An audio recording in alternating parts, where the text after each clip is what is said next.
Irving Fisher is considered by many to be the greatest U.S. economist of the 20th century, due in large part to his contributions to the fields of capital theory and modern monetary theory. But he was also much more than that. He was a highly successful businessman and writer, a renowned inventor, a professor at Yale University, and a stupendously successful investor, until he lost it all. There are many lessons that we can learn from Fisher's life, and we will go over a few today, but perhaps the most relevant to us as individual investors in the here and now is the reminder of the potential pitfalls associated with our own overconfidence. Let's talk about how one of the greatest financial wizards of the 20th century lost it all in the blink of an eye. But before we get going, be sure to like this video if you haven't already, as it really does help out the channel a lot, and subscribe with notifications on for more money-related videos like this one every single week. And if you want to further support this channel, you can check out some of the links I've left in the description below, which includes a link to the investing platform M1 Finance. Get started investing for free today. Irving Fisher was born in Saugerties, New York on February 27, 1867. It was clear early on that he was an incredibly bright kid, particularly when it came to mathematics. He would go on to graduate top of his class at Yale University in 1888, and received his PhD in economics from the university just 3 years later in 1891. It was the first economics PhD ever awarded by the university. After graduation, Fisher chose to stay at Yale as a tutor and, in 1898, became a professor, a position he held for the rest of his professional career. Beyond the university, Fisher served as president of the American Economic Association in 1918, helped found the Econometric Society in 1930, played an instrumental role in bringing rigorous mathematics into the field of economics, being considered by many as one of the first mathematical economists, brought the quantity theory of money back into prominence, explored the relationship and impact of inflation on a variety of things from interest rates to wealth. Many of these discoveries are still being used in some shape or form by economists today. Invented, patented, and sold a visible card index filing system, which was similar in many ways to the Rolodex system that was invented many years later, and way too many more things to list here. I mention all this to give you a taste of just how successful Irving Fisher was, both in his chosen field and beyond. The man clearly knew his stuff. And what's more, he put his money where his mouth was, which led him to become a wildly successful investor. By 1929, it's estimated that Fisher's net worth was at least $10 million,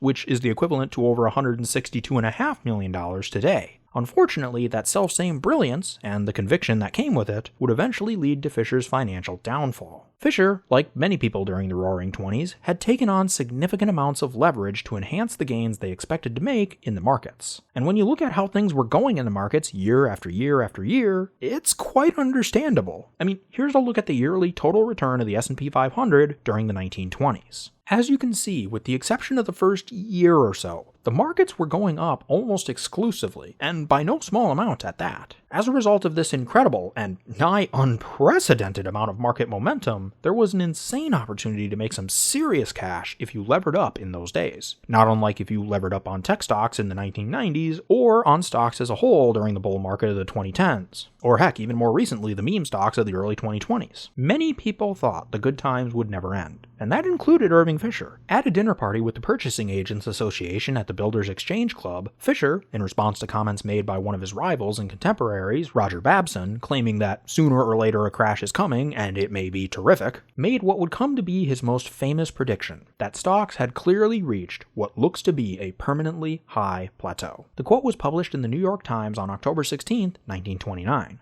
8 days later, the stock market was rocked by Black Thursday and lost 11% of its value in the opening few hours. By October 29th, the markets had lost roughly 40% since their September 3rd peak, and over 30% since Fisher's comments were published in the New York Times. This sharp and sudden drop led to Fisher, and many other people, experiencing the same reality. Leverage is always a double-edged sword. If things break your way, like they almost certainly would have during most of the 1920s, you could become fabulously wealthy. There is no denying that. But if they don't break your way, the financial fallout can be just as catastrophic. As I said a minute ago, Fisher's net worth was estimated to be around $10 million in 1929. According to Fisher's son, he was broke by November of that same year. How did this happen? Well, let's take a look at the returns of the market during that time and imagine how leverage would have magnified them. I've rounded some of the hypothetical net worth figures based on the monthly returns for the Dow during that time period, but in reality, due to the fact that Fisher invested heavily in individual companies that struggled mightily during these years, and how leveraging of returns works with the added volatility decay and the costs often associated with leveraging, especially in those days, Fisher's actual net worth would likely have dropped a fair bit faster than what's shown here. Following the Depression, Fisher lost his money, along with the money of his wife and his sister, which he had used to help leverage his investments before the crash. He also effectively lost his home, which he had to sell to and then rent from the university following the crash in order to avoid getting evicted, and many lost faith in Fisher's proclamations, which is quite understandable as he continued to pitch the value of the stock market well into the 1930s, despite its continued declines. It's just tough to maintain faith that things will turn around when there's so much panic in the streets and the investments have fallen by 80 or 90% in such short time spans. Not to mention the fact that many lost their jobs and so they needed the money now. So the stock market's volatility made it even less attractive. With that being said, what can we learn from Irving Fisher's life story? Well, like I said, there's a lot of potential lessons that we could pick out from someone as bright and accomplished as he was, especially given how things turned out. But on a personal financial level, there are at least 3 lessons that jumped out to me as I was reading up on him. The first lesson is that intelligence is not the end-all be-all when it comes to having and sustaining personal financial success. Don't get me wrong, financial intelligence is incredibly valuable and important. I actually made a video a while back on why I feel it's quite possibly the most valuable financial asset that any of us will ever have, and I stand by that. However, it, by itself, is not going to be enough to achieve long-term sustainable financial success. You may be able to uncover and capitalize on a great investment or business opportunity that nobody else saw through your intelligence and/or intuition.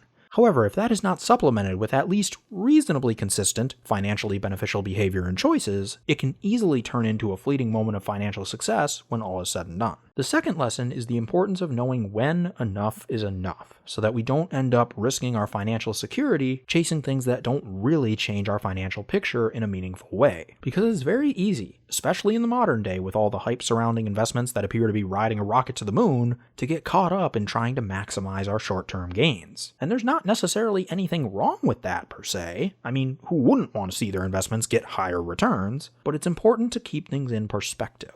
When we're first starting out, we don't have much money, usually. And in fact, many actually have a negative net worth due to outstanding loans. So every dollar that we manage to earn, save, and invest can have a much more noticeable impact on our lives. Those are the dollars that are getting us out of debt, or funding our emergency savings, or serve as a down payment on our homes, or is used as money to pay off our homes, or save for a college fund, or reach financial independence, or any other number of goals that we may strive for in the earlier phases of financial life. However, once we've reached the majority of our major financial goals, each additional dollar that we save or invest provides a much less noticeable impact on our financial picture. Irving Fisher was very wealthy and financially successful, in large part due to his business ventures and the investing success he experienced in the 1920s. In all likelihood, he didn't need much more than a small fraction of his $10 million net worth, which again is equivalent to over $160 million today, in order to support him and his family comfortably for the rest of his life, and probably the rest of their lives. So how much excess benefit was he realistically going to achieve if his high-risk, highly leveraged play actually paid off? Say the Great Depression never happened, and Fisher had managed to double or even triple his money over the next couple of years. Okay, now he's somewhere in the $300 to $500 million modern-day net worth range. That's great, but outside of the number being bigger, what has realistically changed? Sure, maybe he'd be able to buy some really expensive toy, much like some extremely wealthy people today will buy expensive cars or boats. But at the end of the day, it still doesn't change your financial picture nearly as much as many of those earlier goals would have. And I mention this because this point of diminishing returns is a point that many of us, if we play our financial cards right, will get to eventually. Sure, we may not be 100 millionaires, but eventually we will get to the point where the additional dollars we add to our nest egg start to have diminishing returns in terms of what they actually enable us to do for our broader financial picture. And when we reach that point, if we decide to engage in some of the more risky strategies out there, like Fisher did, hopefully we'll learn from his example and protect at least the portion of our money that provides us the financial floor we need, so to speak, and only put at risk the other portion of our net worth that we're using to try and raise our financial ceiling. The third lesson is the importance of genuinely listening to the opinions and viewpoints of others. Or, in other words, keeping an open mind. Irving Fisher was wrong about the stock market leading up to the Great Depression. at least at the time. The market did eventually recover and go on to much greater heights, just like he said it would. It just took a while. And as a result of his prognosticating leading up to the crash, his reputation, not to mention his finances, took a major hit. Which, like I said, is completely understandable. He probably could have avoided that outcome if he had been more open to the views of some of his contemporaries, most notably his rival, Roger Babson, who predicted that due to the inflated prices of the market, a correction would eventually come and it would likely be severe. But he wasn't. Later, the roles were reversed when Fisher developed a new theory as to why the Great Depression happened, known as the debt deflation theory today. Due to his tarnished reputation, nobody really listened to him, which is unfortunate, as his new theory may have had some validity. It gained much greater prominence after his death, and in particular during the Great Recession. Had the world been more open to Fisher's theories following the Great Depression, it's possible that the Great Recession may not have been nearly as bad as it was. I think the thing to keep in mind here is that nobody's perfect. Nobody's going to bat 1,000 and be right all the time, especially when part of their job is regularly making predictions about the future. Therefore, we shouldn't take anybody's word as gospel. However, just because someone has had some notable, and in Fisher's case, public, misses in the past, doesn't mean that there can't be some valuable takeaways from their work or viewpoints in the future. It may sound condescending, and I certainly don't mean it to, but the phrase, "even a dead clock is right twice a day," sounds fairly apt here. We can always listen to and learn from other people's thoughts, even if they are not an expert in the field, because sometimes other people can bring fresh new perspectives to the subject that we may never have considered ourselves. And those insights, when properly applied, especially over time, can be incredibly valuable. But that'll do it for me today. Once again, if you enjoyed this video, be sure to smash that like button if you haven't already, subscribe, and hit that bell next to my name so you'll be notified of all my future uploads. I generally upload every single Monday, and if you have a friend that would be interested in this kind of content, be sure to share it with them. Let's really get this information out there and start our own financial revolution.